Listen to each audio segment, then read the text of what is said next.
Next up, we are very excited to have Mr. Jim Zimmerman back with us this year. It's always a pleasure to have the president of the IAF come and talk with us. The IAF is what's organizing the big International Astronautical Congress that's going on all of next week, the large professional conference that we're here in conjunction with, where they'll be presenting the white papers. How many people are presenting papers in the audience here? Excellent, excellent. We're actually going to have a list of those at the Space Generation booth also. Jim Zimmerman is not a newcomer to space. He's been around in the space industry for quite a while, and especially over here in Europe. For about 12 years, he was the European coordinator for NASA. So he's gotten to know a lot of the European agencies. He knows about space culture that's over here. He's also got his own space enterprise. International Space Services, a consulting group that does all kinds of space consulting for businesses if you want to go to Europe, if you want to make a difference in the world. So he knows what we're up to. He is out in the world as a professional doing exactly what we're doing here, helping people understand and connect with each other and make huge projects possible.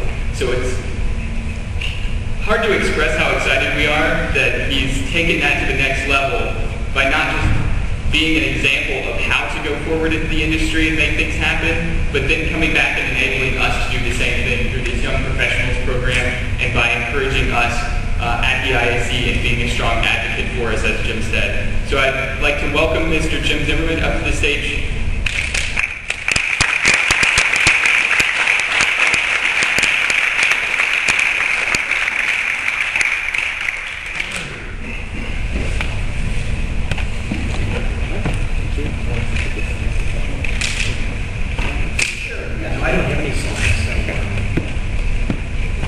Good morning to all of you. It's a great pleasure to be here this morning. I'll stand up here and talk, at least initially, from some notes, but then I'd like to only talk for maybe 15 minutes or so and then open up the floor to exchange. This is my, as president of the IAF, this is my second Congress, the first one taking place in Japan last year. I had the honor and the pleasure to speak to some of you and your group last year at the SGC on the same day, roughly the same time, in a very different setting, by the way. We're all moving up in the world. This is bigger and has some room to grow, which is really what the SGC is about. It's bigger, it's better, and there's room to grow. But it's really a pleasure. I have to say, looking back on that week in Japan, the hour I spent with you and your colleagues was one of my personal highlights, and I hope this one is as well. So what I'd like to do is three things. It's always good to have a plan. And so my plan is first to tell you a little bit about the IAF. Many of you know about it, so for those who know, forgive me if I'm repeating things you already know. I'll try to be brief, but I think it's important to talk about the IAF.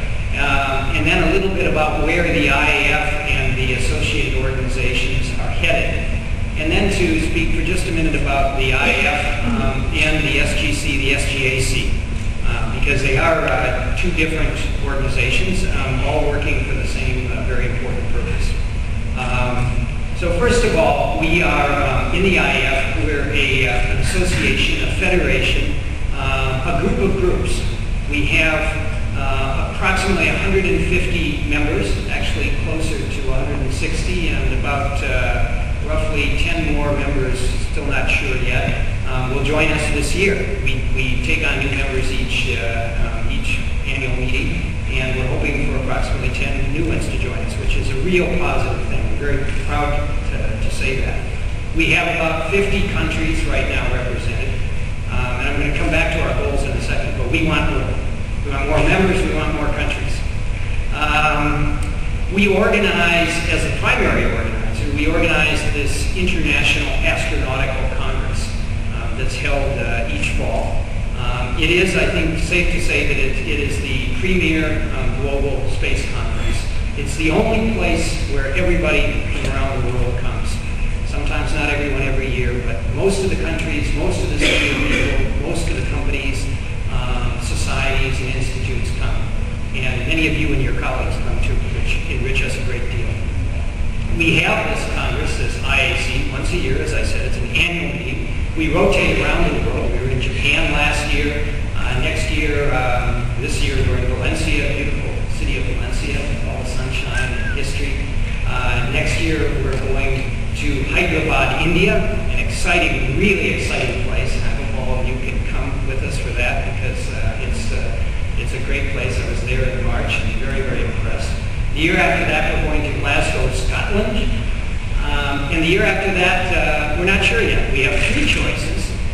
We'll have to make this coming Friday a really difficult choice, frankly, because 3 excellent bids, very different. One is from Shanghai, China.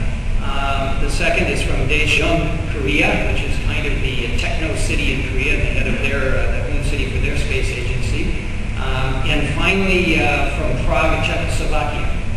And so we have a very difficult choice of picking the one that offers the most for our Congress and for our Congress participants, as well as for the local citizens, because we don't just bring our Congress to a site and profit from them.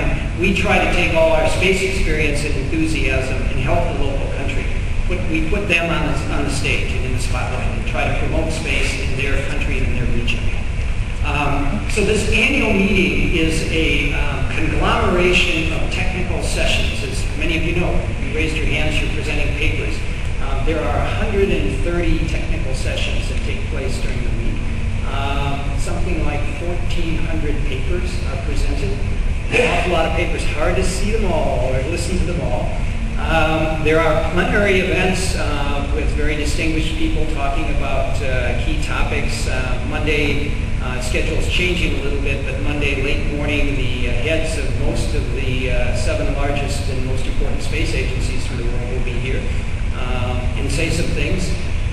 You all could probably write their speeches and we'd be more interested in it, but symbolically, having the heads or the deputies, when the head can't come, the 7 largest space agencies stand on the same stage together is very important. It's important for space, and it's important for us to hear what they say. And we'll have a number of very, very interesting plenary sessions on other topics during the week. We also have highlight lectures on interesting topics from distinguished scientists and engineers from around the world. And then we have 5 what we call late breaking news sessions, which are special events planned at the last minute because of developments that we couldn't anticipate. So we actually choose those 2 or 3 weeks before the Congress gets started. One, for example, is on the debate over Pluto. What is it? and that's a very current debate and a very timely one. Another one is just an example, is a presentation on the current status and plans of the human spaceflight program in China. And we're really looking forward to that. There are many others. I won't go through them all for you now, but consult the program. Hopefully you can enjoy them all.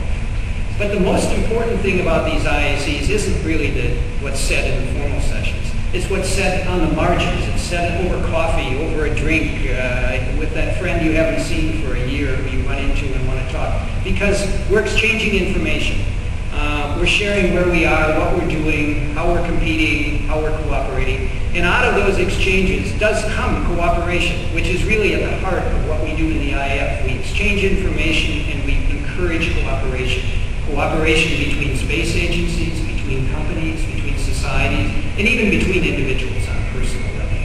And so this week is very important for that purpose. And many people come to our meetings for just that reason, to have the opportunity to exchange information and think about new opportunities for